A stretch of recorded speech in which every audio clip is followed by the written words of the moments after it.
Hi Alia, it's time now for chapter 17. Remember how Timmy had been caught by these men and tied up somewhere and shut away?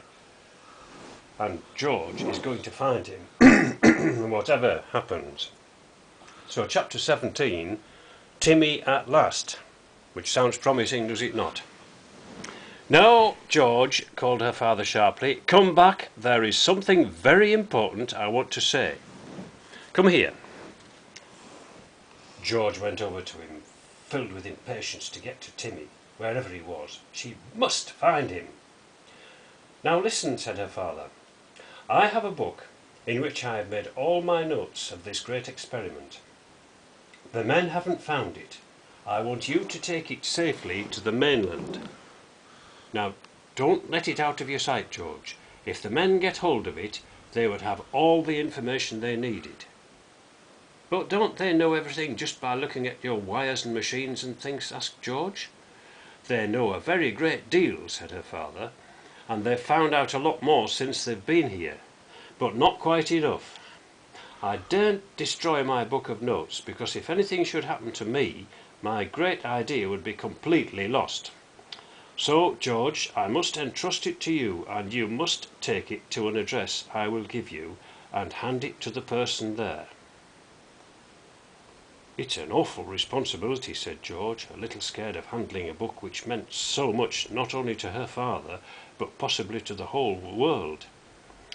"But I'll do my best, father.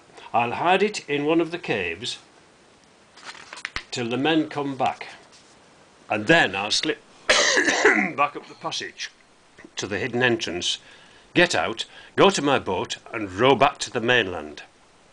Then I'll deliver your book of notes without fail, and get help sent over here to you." "Good girl," said her father, and gave her a big hug. "Honestly, George, I am so proud of you." George thought this was the nicest thing her father had ever said to her. She smiled at him. "Well, father, I'll go and see if I can find Timmy now. I simply must see that he's all right before I go and hide in one of the other caves."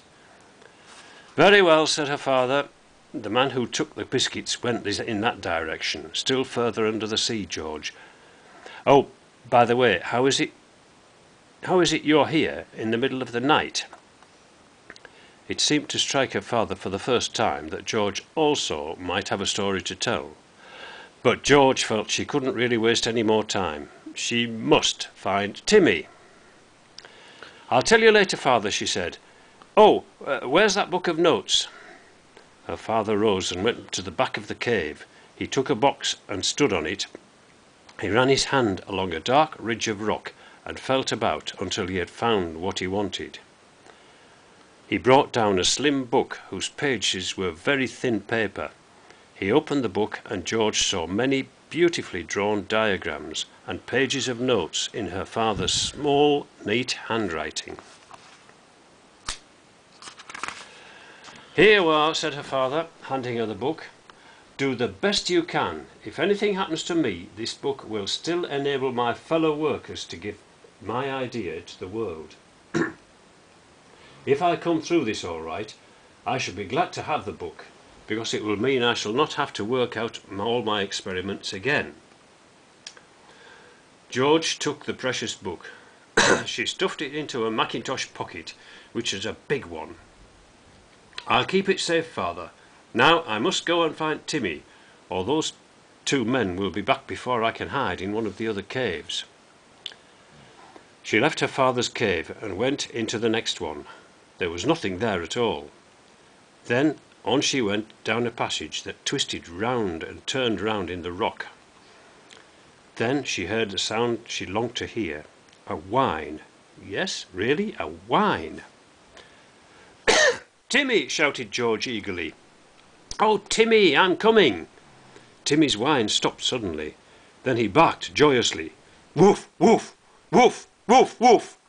George almost fell as a big boulder that seemed to be blocking up a small cave in the side of the tunnel.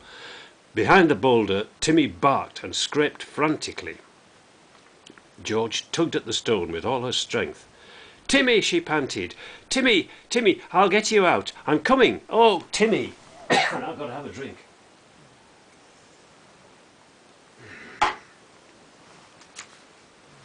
The stone moved a little. George tugged again. It was almost too heavy for her to move at all, but despair made her stronger than she had ever been in her life.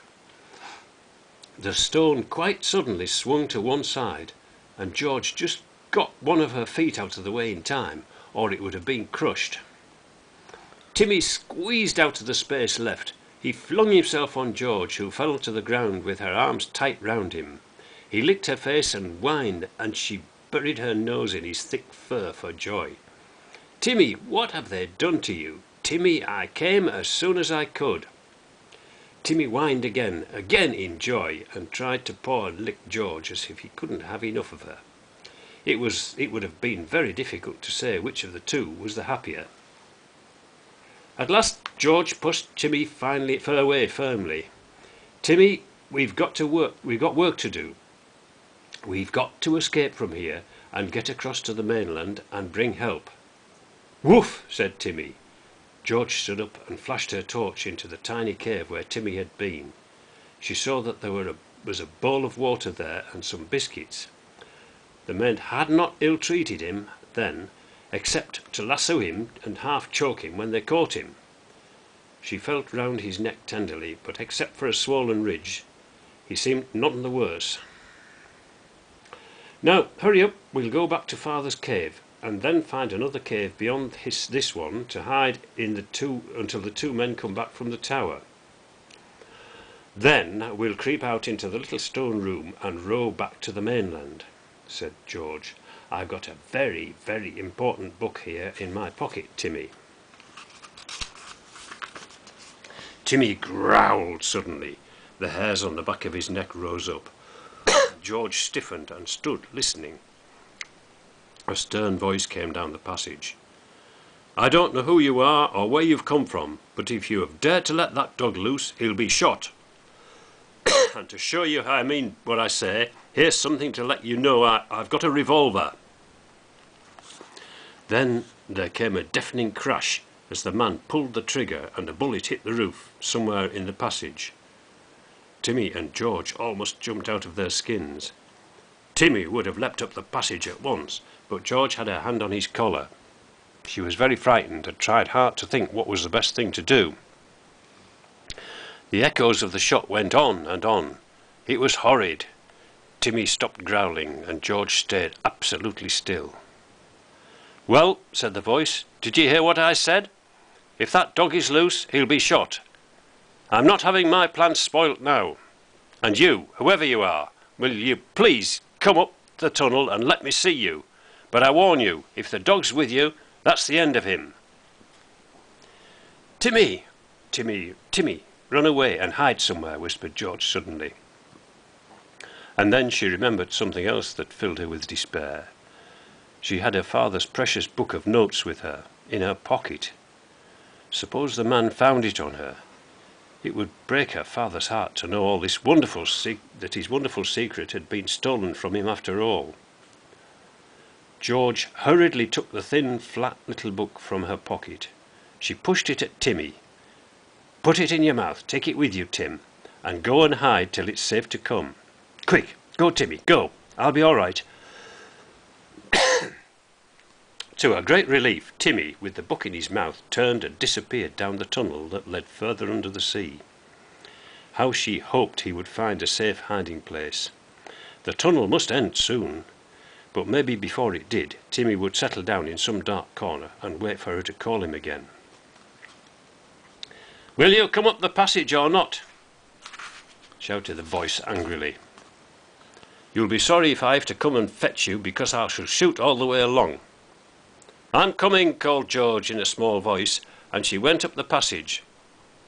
She soon saw a beam of light, and in a moment she was in the flash of a powerful torch. There was a surprised exclamation. "Good heavens, a boy! What are you doing here, and where did you come from?"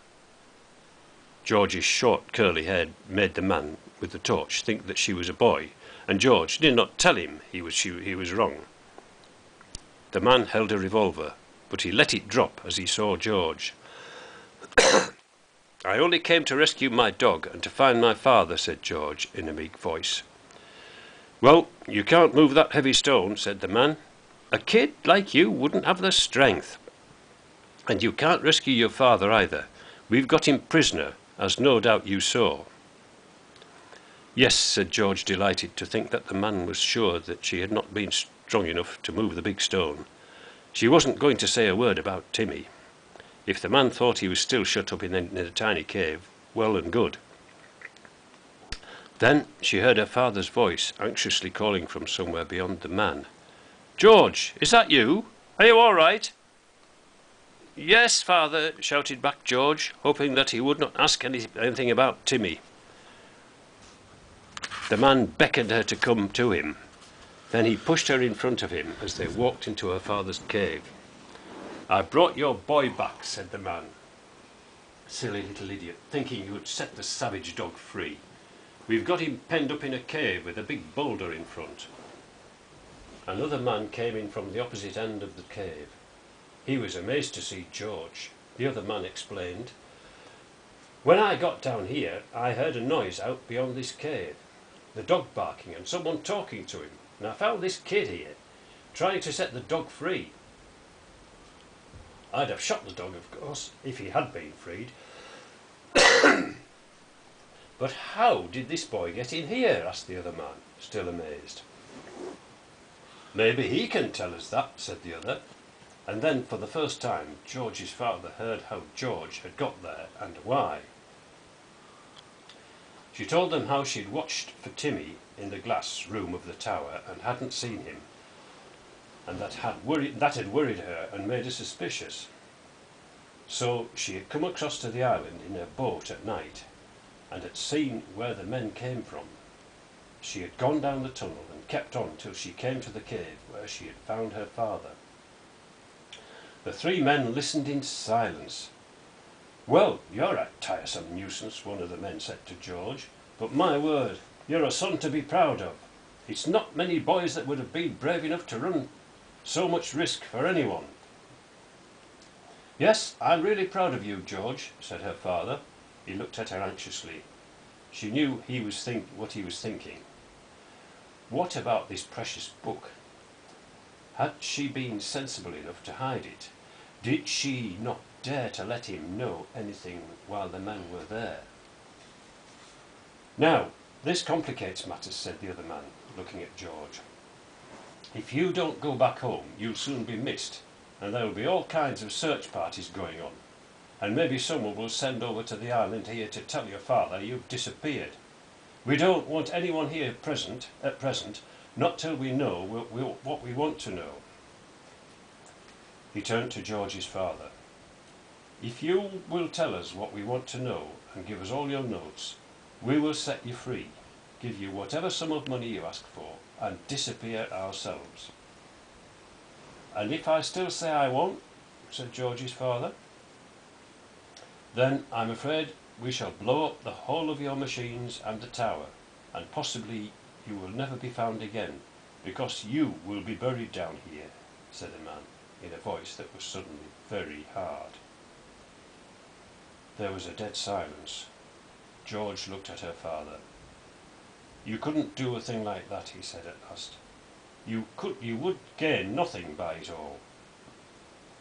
"It's all or nothing with us," said the man. "All or nothing. Make up your mind. We'll give you till 10:30 tomorrow morning.